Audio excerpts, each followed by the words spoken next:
ನಮಸ್ತೆ ಕನ್ನಡಿಗರೇ, ನಾನು ನಿಮ್ಮ ಮೈಸೂರು ಲೋಕೇಶ್. ಕಾಂತಾರದ ಒಂದು ಸ್ಟೋರಿ ಹೇಳ್ತೀನಿ ನೋಡಿ.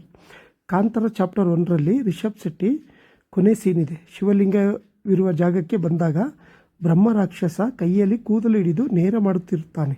ಇದರ ಹಿಂದಿನ ಅಸಲಿ ಸತ್ಯ ಗೊತ್ತಾ? ಬನ್ನಿ ನೋಡ್ಕೊಂಡು ಬರೋಣ. ಒಂದು ರಾಜ್ಯದಲ್ಲಿ ಒಬ್ಬ ರಾಜನಿರ್ತಾನೆ.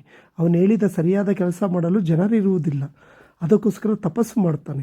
ಅವನ ತಪಸ್ಸಿಗೆ ಒಲಿದು ಬ್ರಹ್ಮದೇವರಾಜನಿಗೆ ಒಬ್ಬ ಮನುಷ್ಯನನ್ನು ಕೊಟ್ಟು ಒಂದು ಎಚ್ಚರಿಕೆ ಕೂಡ ಕೊಡುತ್ತಾನೆ. ಇವನಿಗೆ ತುಂಬ ಶಕ್ತಿ ಇದೆ, ಇವನಿಗೆ ಕೆಲಸವಿಲ್ಲ ಎಂದರೆ ಇಡೀ ಮನುಷ್ಯರನ್ನು ತಿಂದು ತೇಗಿ ಬಿಡುತ್ತಾನೆ ಎಂದು. ಹೀಗೆ ಒಂದು ದಿನ ಅವನಿಗೆ ಕೆಲಸ ಕೊಡಲು ರಾಜನ ಹತ್ರ ಏನೂ ಇರುವುದಿಲ್ಲ. ಆಗ ರಾಜನನ್ನು ತಿನ್ನಲು ಮುಂದಾಗುತ್ತಾನೆ. ಆಗ ರಾಣಿ ಸುರುಳಾಗಿದ್ದ ತನ್ನ ತಲೆಯ ಕೂದಲು ಕೊಟ್ಟು ನೇರ ಮಾಡುವಂತೆ ಹೇಳು ಎಂದು ರಾಜನಿಗೆ ಕೊಡುತ್ತಾಳೆ. ಆಗಿನಿಂದ ಆ ಬ್ರಹ್ಮ ರಾಕ್ಷಸನಿಗೆ ಅದೇ ಕೆಲಸವಾಗಿರುತ್ತದೆ ಅಲ್ವಾ? ಇಷ್ಟು ವಿಚಿತ್ರ ಅಲ್ಲ? ಫಿಲಮಲ್ಲಿ ತುಂಬ ಚಿಕ್ಕದದು, ಆ ಮೆಸೇಜ್ ಎಷ್ಟು ದೊಡ್ಡದು ಇದೆ ಅಲ್ವಾ? ನಿಮಗೂ ಖುಷಿಯಾಗಿದ್ದರೆ ಅಷ್ಟೇ ಸಾಕು.